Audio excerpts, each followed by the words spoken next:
The king awakens. His domain is on the edge of one of the most extraordinary swamps in Africa.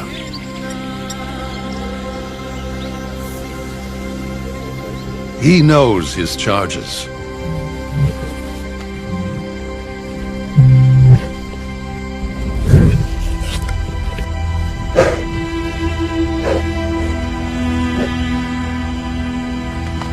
He knows his riches.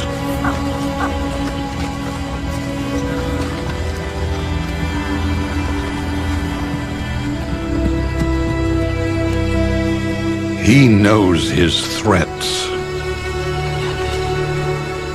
Intruders, young challengers.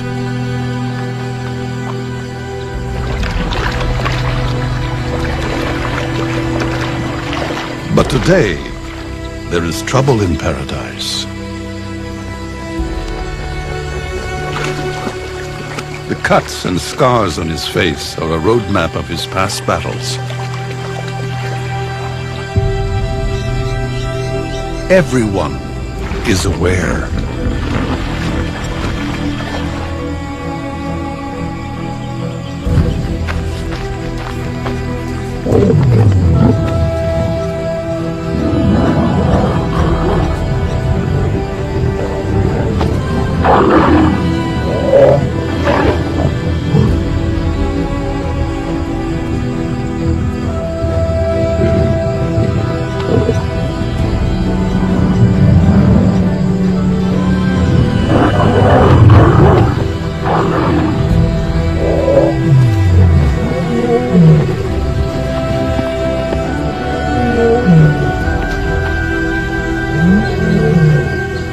The message is clear.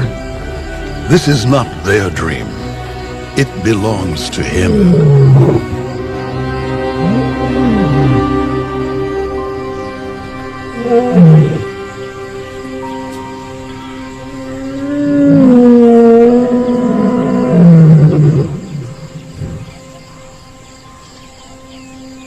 But the river itself doesn't belong to him alone.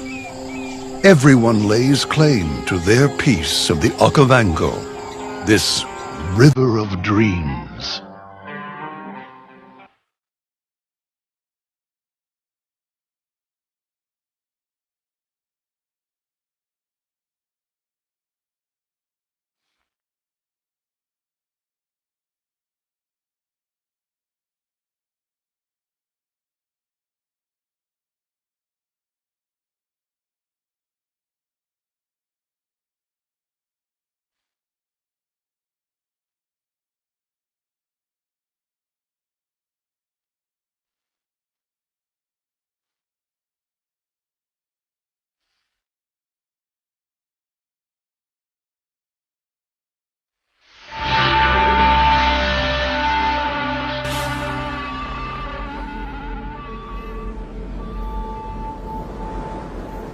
The second phase of the Okavango in southern Africa's Botswana is as it fans out into a delta in limbo before spilling out into the Kalahari Desert.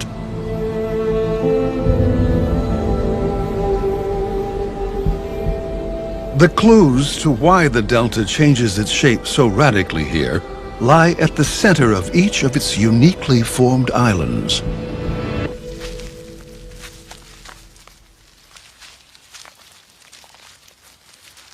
There are forces at work down here, building underground fortresses, blockades against the rising water table, using a combination of saliva and hard calcrete.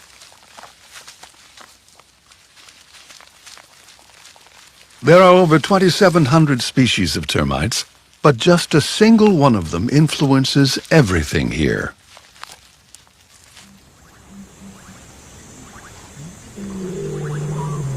The male lion is not a loner. Daily calls connect him and his brother.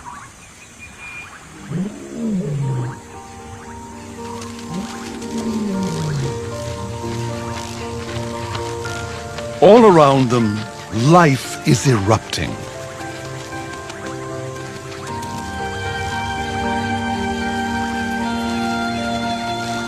Once a year, termites start their nuptial dances. They flush from underground homes to fly, and within seconds find a mate before they can be eaten.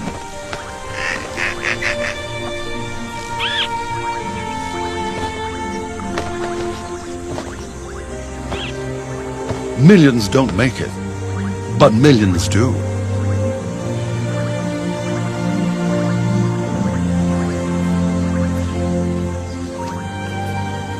The mating dance fills the air and starts one of the most magical relationships in nature. One that dominates the entire story of the Okavango.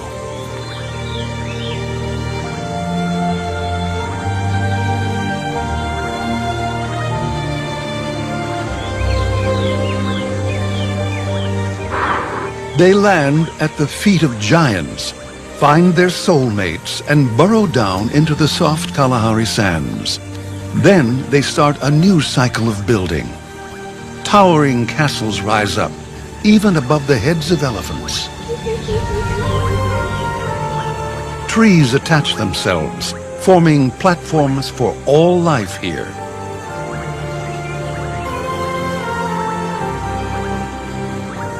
In this flat landscape, any high ground forces the floodwaters to spread around these islands, creating a sprawling delta across 9,000 square miles of Botswana.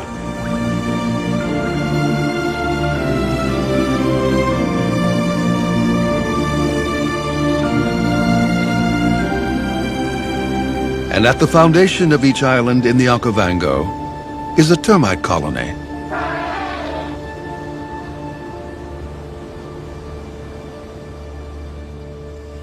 In a place where water is abundant, it's the high ground that is precious and used by just about everything here.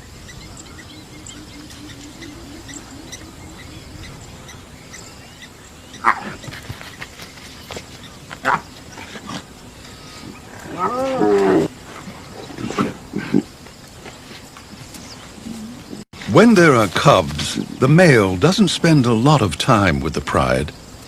It's an unfamiliar and sometimes tense relationship with them.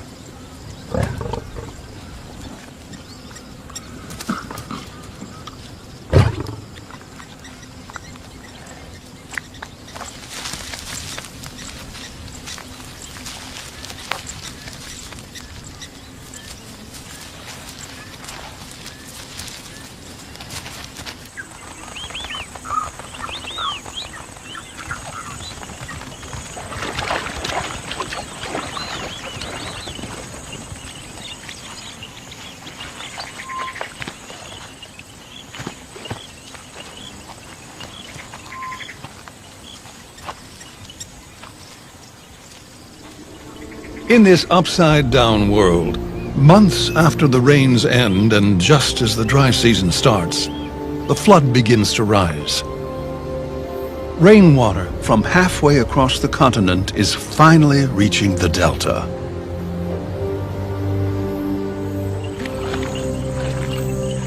Those that can adapt to this watery world have an advantage, especially if they can find just the right island.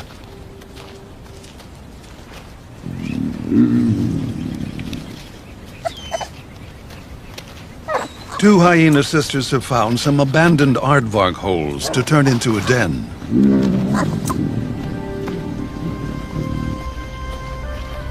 Hyena family greetings may be a little curious, but these are some of the most caring mothers in the Delta. All their cuteness has been reserved for when they are very young. They soon grow out of it.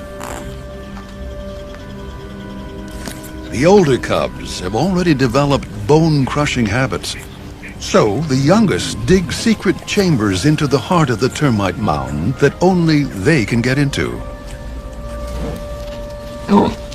Someone else is eyeing one of their holes today. And quite simply, moves into the spare chamber. It's disconcerting for the cubs.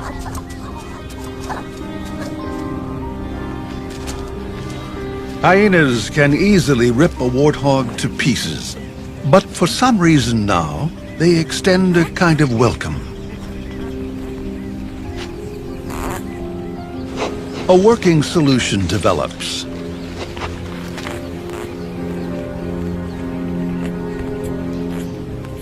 Hyenas den during the day, and at night, when they are out hunting, the warthogs are in residence. And during the twilight hours, both families are at home.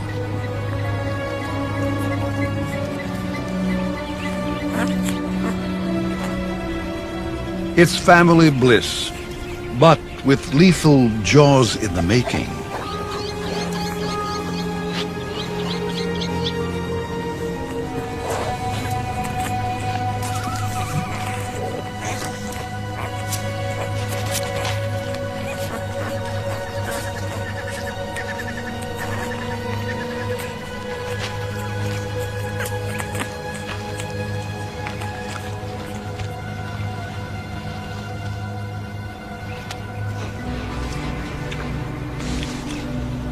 Both families keep a wary eye out for the odd neighbors.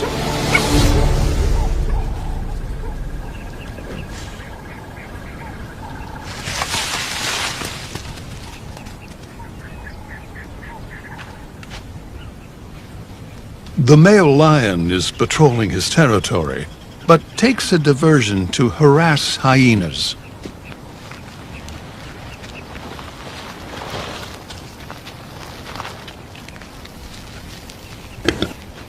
He's definitely also interested in the smell of hidden pigs.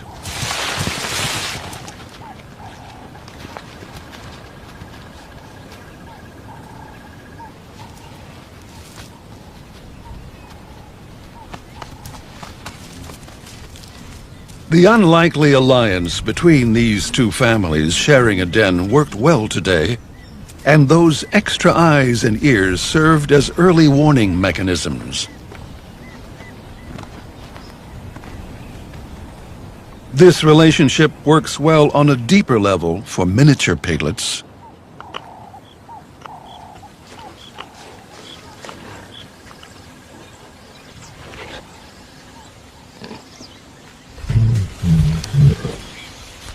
At last, the two brothers have found each other. Their bond is vital to both of them, their territory and their pride. The teenagers have energy to burn. The males watch them closely.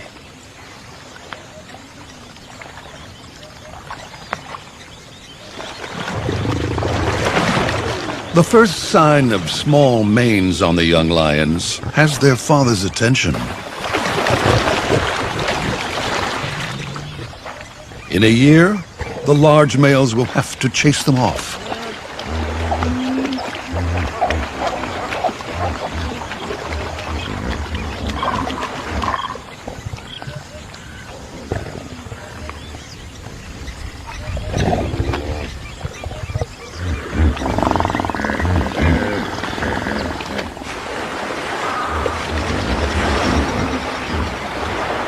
Lions of any size on the move through the swamp send shock waves of panic through everyone.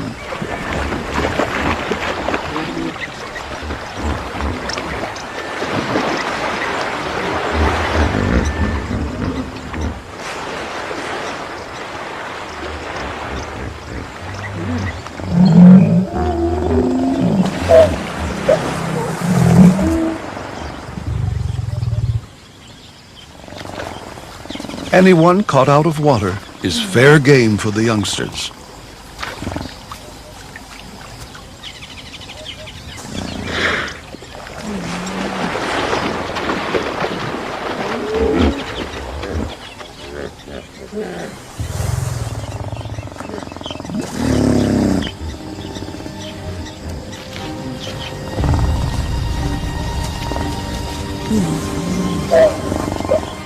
And it turns into a game of cat and very large mouse.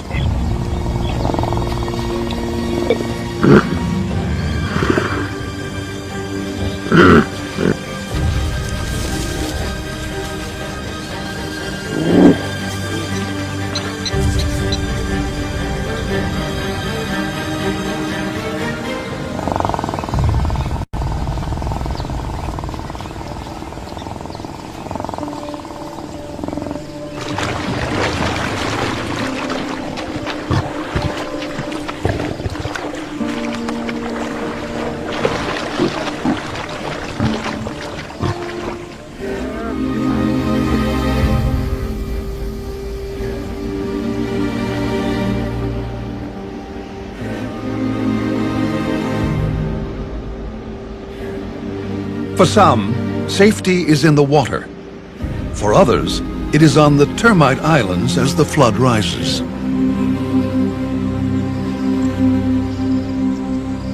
As the young piglets emerge from their catacombs, they have a lot to thank the hyena family for. But it's time to move out into the world. Warthogs across the delta more than double in number in a few weeks, all because of their initial safe havens in the termite mound islands.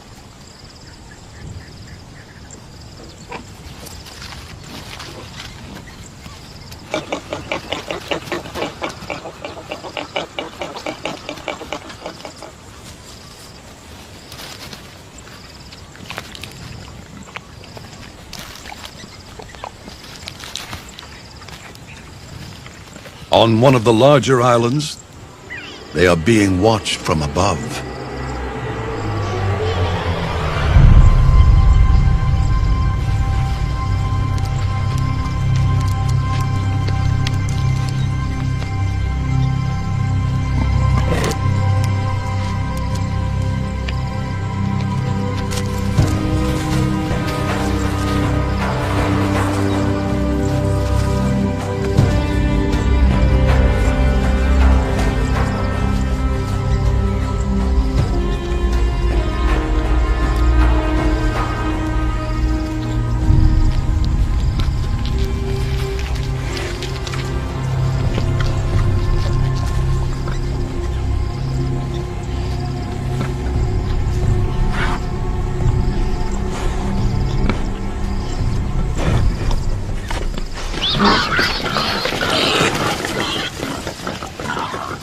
The leopard can't choose, so grabs up 2 piglets. But she can't carry both to the trees before the chaos attracts unwanted attention. Now, the hyenas are interested in the smell of piglets for an entirely different reason.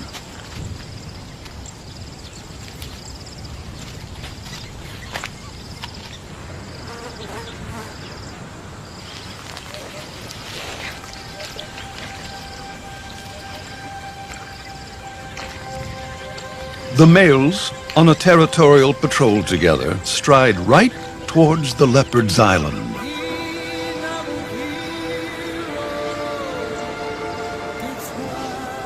She is saved by chance.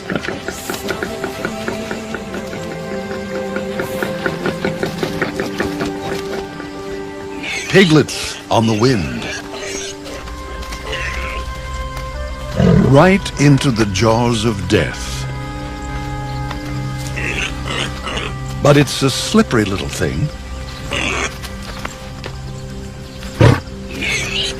And one that comes with a lot of attitude.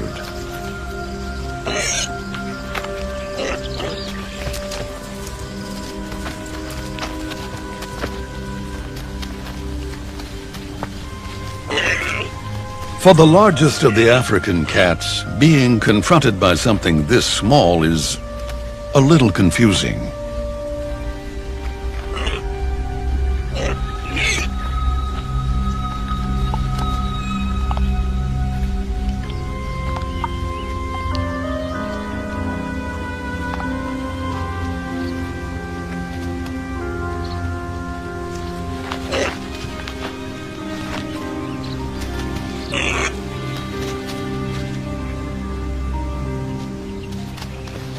These plains may favor the bold and the brave, but today the odds were just too great.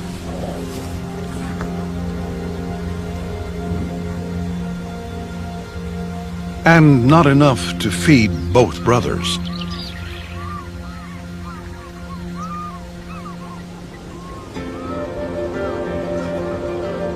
By mid-flood, over 80% of the Okavango is under sheet water. Much of it is shallow and crystal clear. Exactly what the kingfishers like best.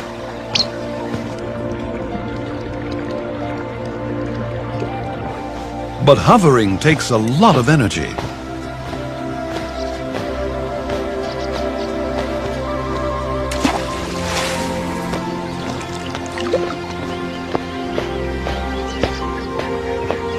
High-protein fish and frogs are worth the effort, though. Right across the delta, pied kingfisher splashes punctuate the peace and tranquility.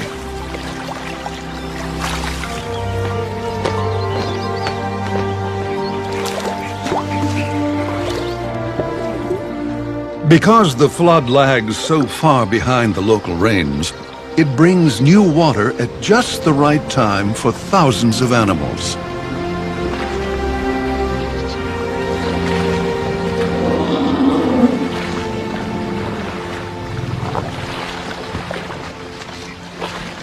This massive movement of wildlife is triggered by the rainwater pools drying up.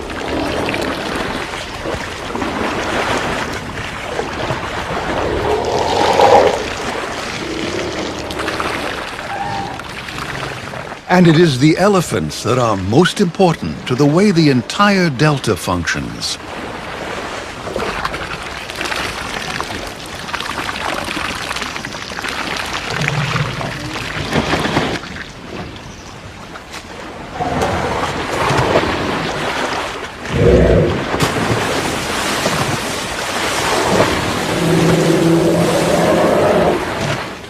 It is a haven for them. The expression of sheer elephant joy seems to erupt in their voices.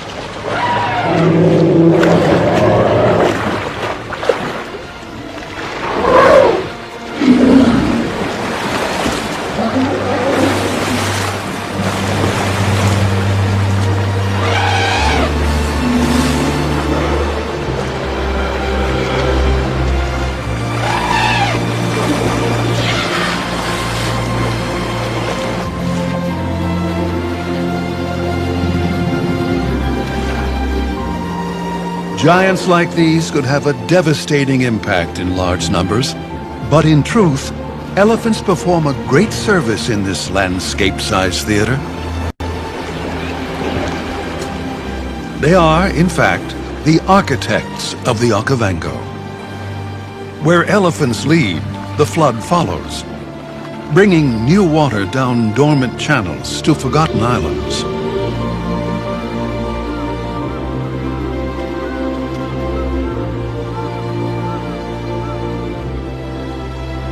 But what brings elephants to this part of the delta now lies ahead of them, on those islands.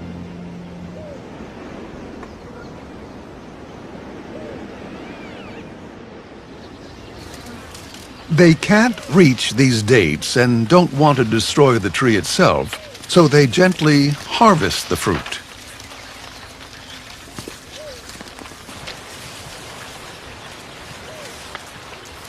Being crowned by rock-hard nuts seems to be worth it. But it's a classic case of which came first, the palm, the nut, or the elephant. The palms can only germinate if softened at the right temperature. The exact same heat as that inside an elephant's gut. These vast palm islands, so typical of the delta, exist purely because of these long caravans of traveling elephants. And the islands themselves are built on termite mounds right across the Okavango.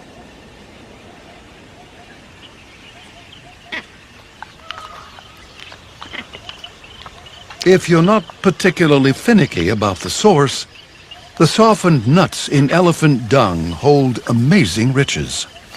And vervet monkeys are used to having sticky fingers.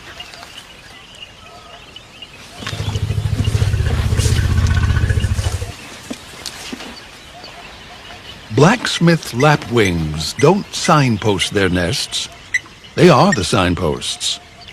But today, they have chicks that are just the opposite. Their job is to blend in. That could be a problem along this path.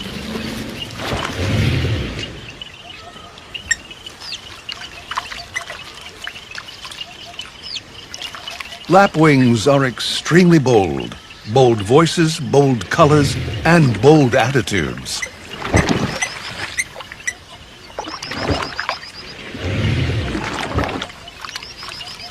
But with a heavy army on the march, they take evasive action today.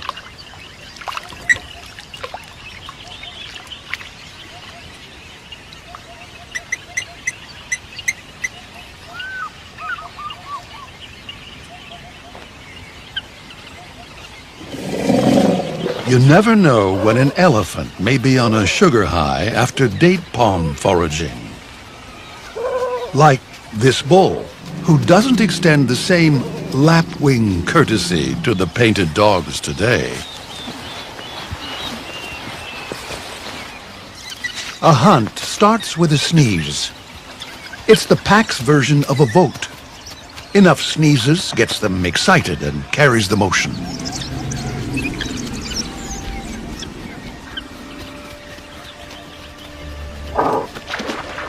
These flooded swamplands are ideal for the hunting dogs, one of the last strongholds in the world for these highly endangered animals.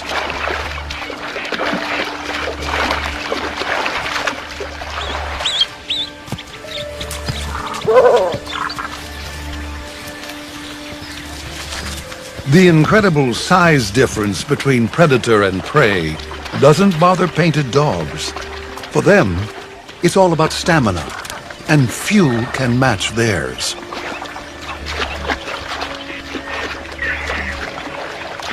Today, the kudu's almost playful message is that it is fit, young, and can bolt away at any time.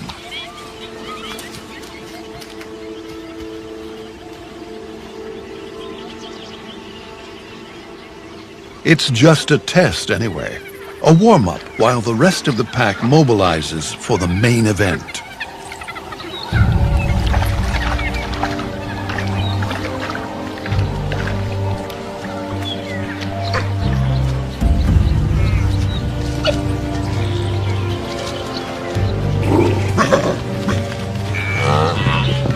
Wildebeest. Dogs hunt by testing for weaknesses, forcing mistakes.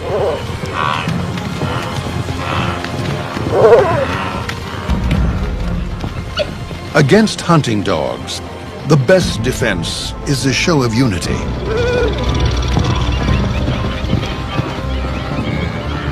The pack's technique is to divide and conquer.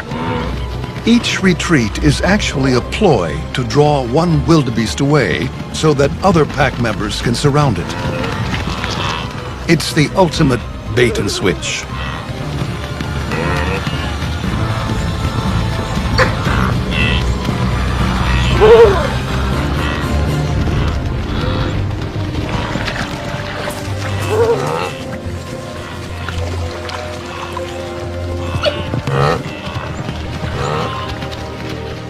The alpha male calls it off.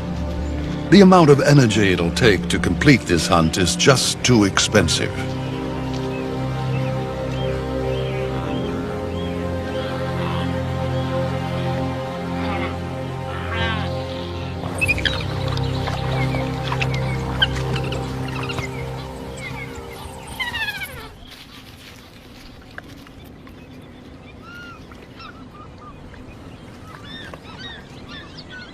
As quickly as it came in, the flood starts to shrink after a few months.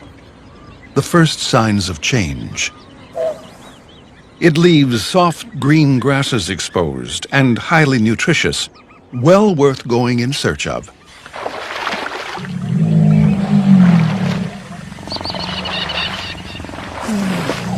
But unfortunately, others have the same idea. It's a three-way fight. One backs up into a small termite mound and gains two advantages: the high ground and a protected rear end.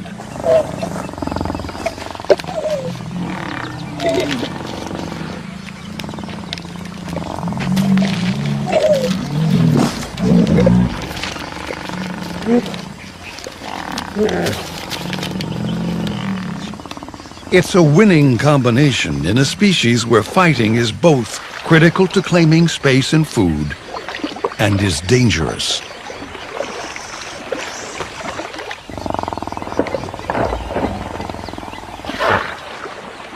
Tens of thousands of hippos dominate the waterways throughout the delta, making it as hazardous for other animals here.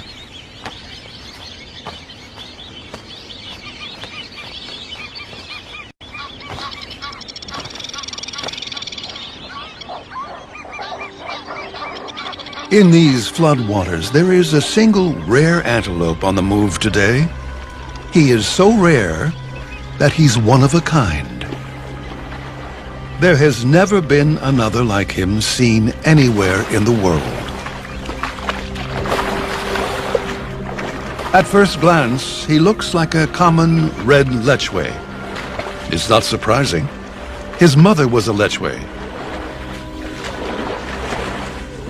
But his father was a waterbuck. We'll call him a watchway, in honor of both parents.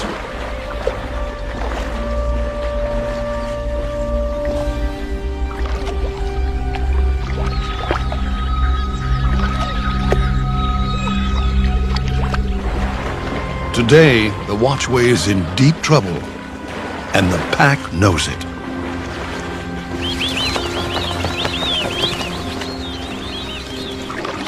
The watchway is larger than any normal lechwe, and though that may confuse them, the painted dogs are not easily scared off by size.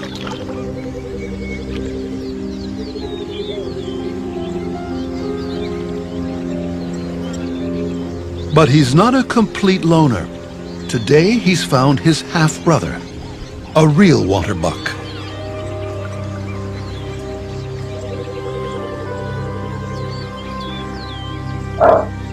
Their interesting and different genetics may be academic now. The real threat may actually be in the water they are using for their escape.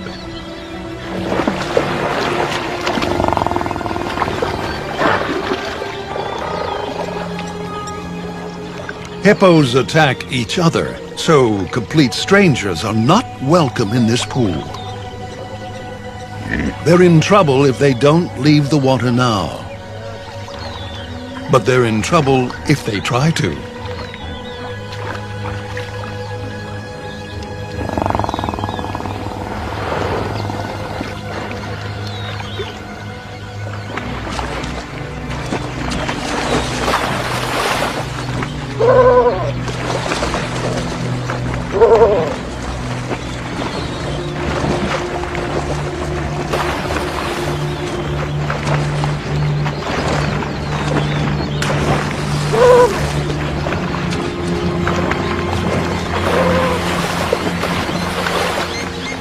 The confidence of being born bigger and bolder than his siblings is paying off. But today, the two antelopes find safety in limbo, somewhere between the riverbank and the deeper water. Even the hunting dogs won't risk offending hippos. It's a standoff between an endangered predator and an antelope that doesn't really exist.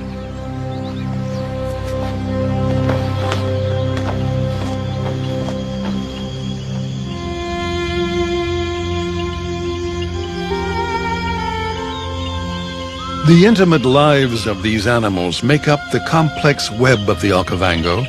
Touch it in one place, and it shivers somewhere else.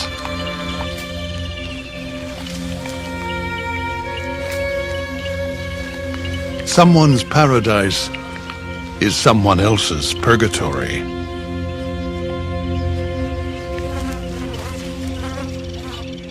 In this world of winners and losers, there are sometimes simple working relationships with no disadvantages.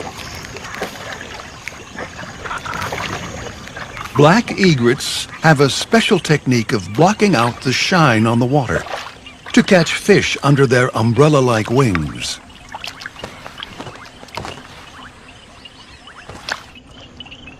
Small minnows come to forage, and craftily, black egrets use their bright yellow feet as lures. It's such a good tactic that a glossy ibis poaches under the umbrella without any shame at all.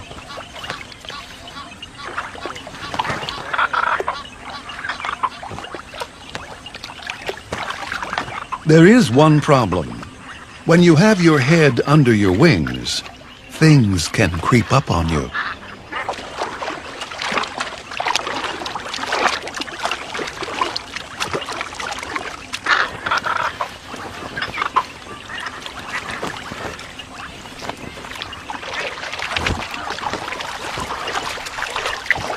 The pride is out hunting, and young lions are interested in anything that moves. In particular, those that move slowly.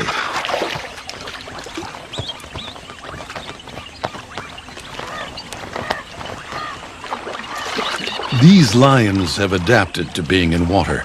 The constant wading from one termite island to the next through deep water makes them fit, strong, and some of the largest lions in Africa. The cool water allows them to forge through the delta, well into the heat of the day.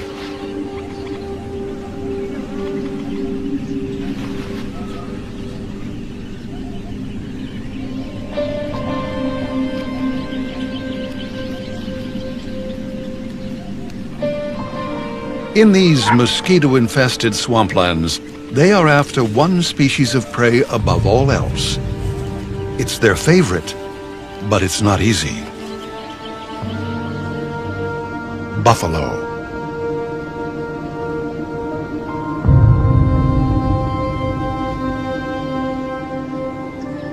Being down in the watergrass can get confusing, so Okavango lions have to use any advantage they can get. Elevation is a huge help.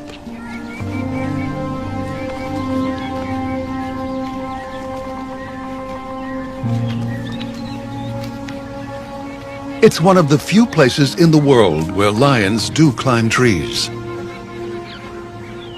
They also climb to get any cooling breeze. But these heavy-set lions have to get their balance just right.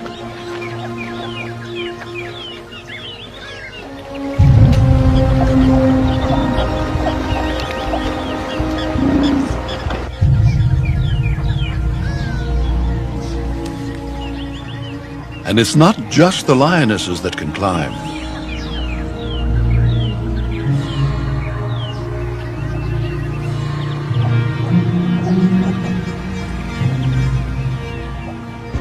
The buffalo are heading this way.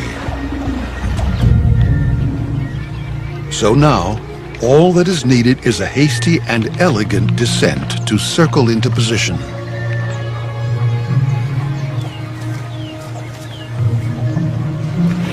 The time to attack buffalo is when they bunch up, when they are stressed by the deeper water crossings.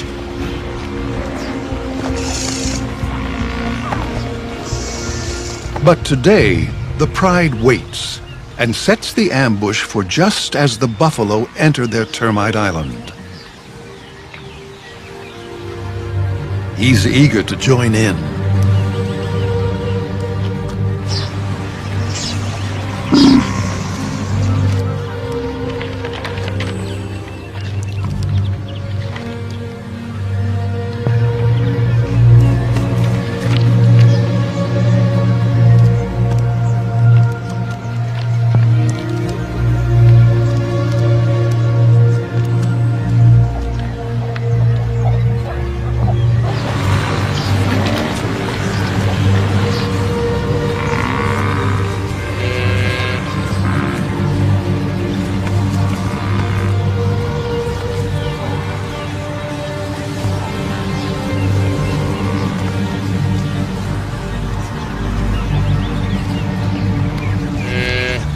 With the pride in perfect position to ambush a lost calf, the trick would be to not spook the buffalo.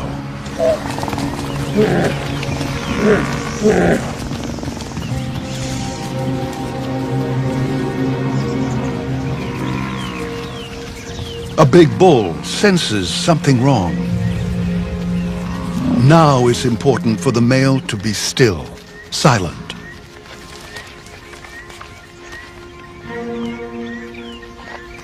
But the male's weight to agility ratio is just off.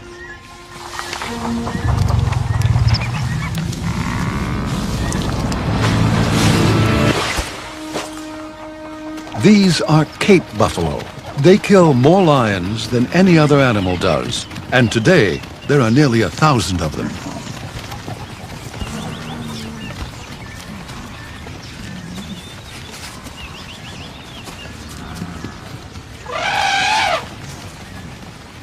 Suddenly, a young bull elephant is in the mix, and he's irate.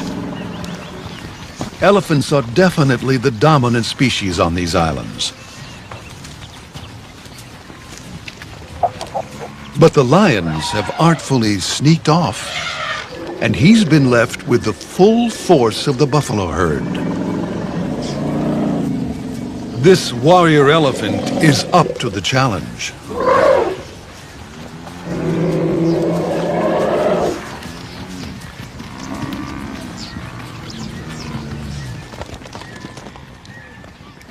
Some of the younger lions have their own troubles now.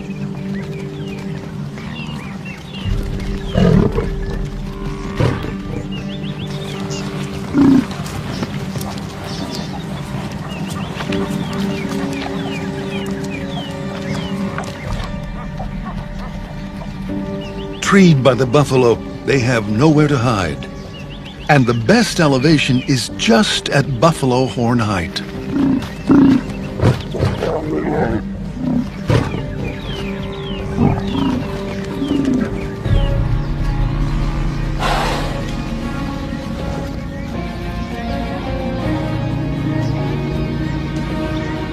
The lions have learned a valuable lesson today. One that once again establishes the reputation of buffalo as one of the most dangerous animals in Africa.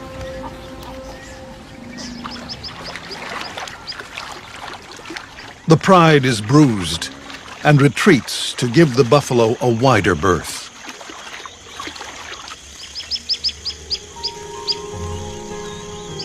As the evening air cools, tiny nymphs that have been waiting for a year underwater start to hatch. Luna mayflies fill the air.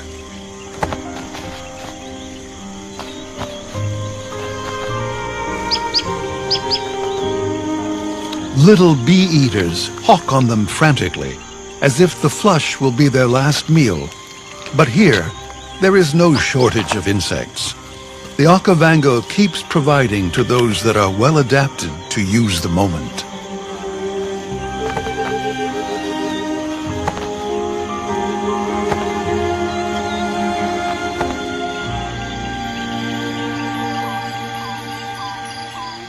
But the flood also creates problems.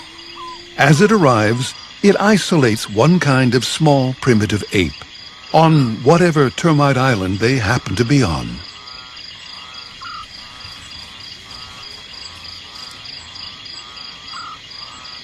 These temporary prisoners rely almost entirely on the insects that the flood forces to the high ground.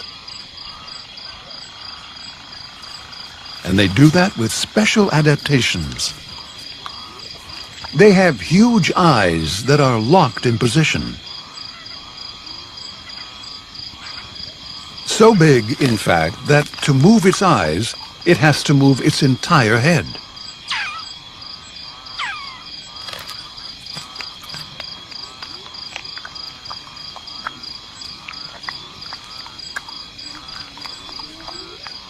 It's effective.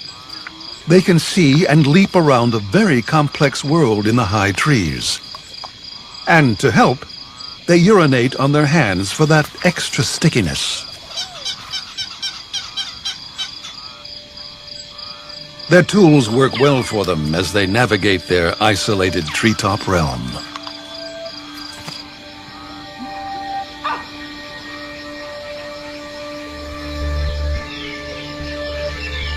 So here, if you can adapt, you do well. Baboons have similar forward-facing eyes, but they aren't nocturnal and spend their nights in the trees, asleep.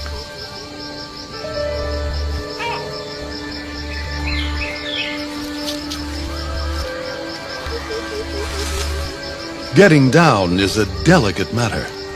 But these straight up and down palms are their gateway to the safest place for them to roost. Nothing else can climb these vertical trunks.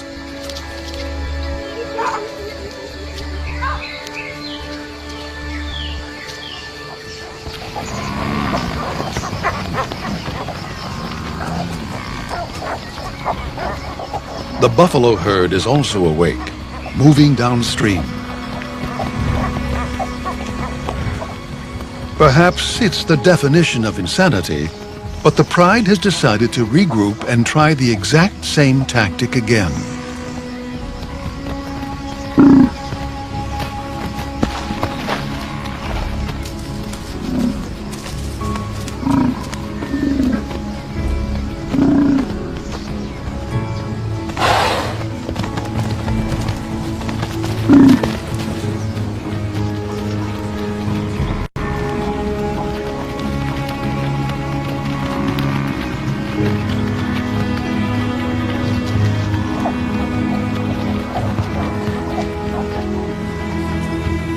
They're going to need something different today, or it will all end up in the trees again. It's going to take a hero, an unlikely hero after yesterday's performance.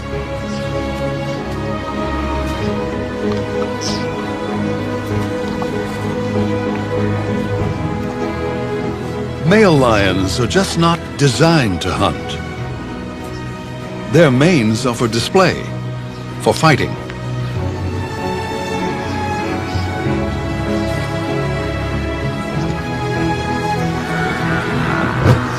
The Pride is uncoordinated. The buffalo united.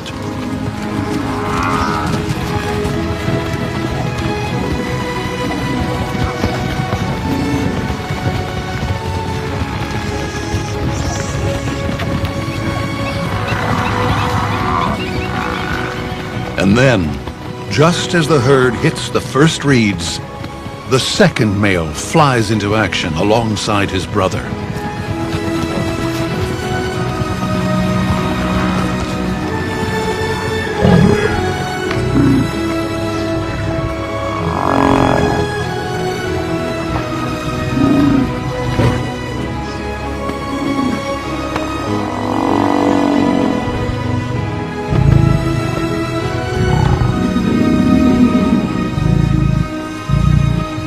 This is why prides often have more than one male, to bring down the difficult, heavy prey that the rest of the pride simply cannot conquer.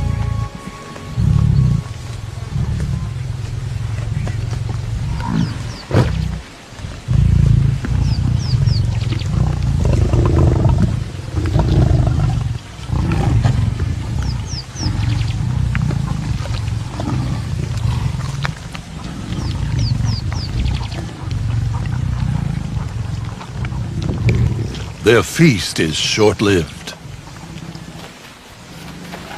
Elephants have picked up the sound of death, the chaos, and they don't like it.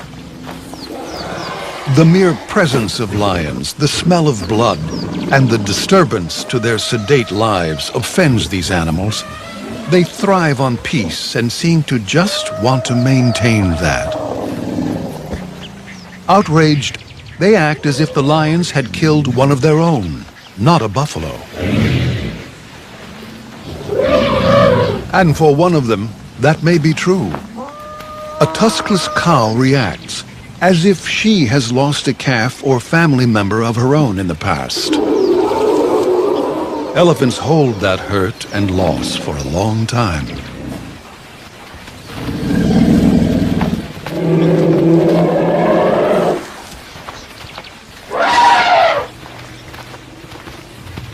But the lions slip away into the long grass, frustrating her even more.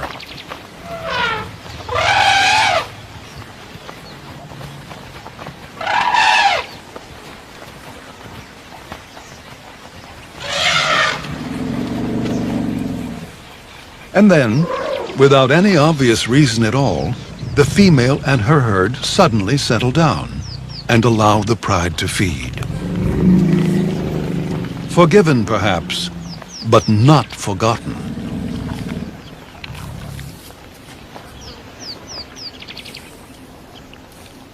It's just one of the mysteries that define this river with so many faces.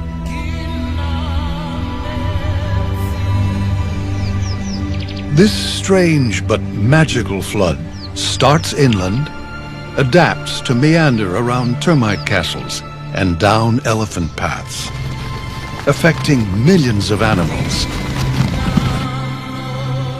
and then dribbles out into nothing.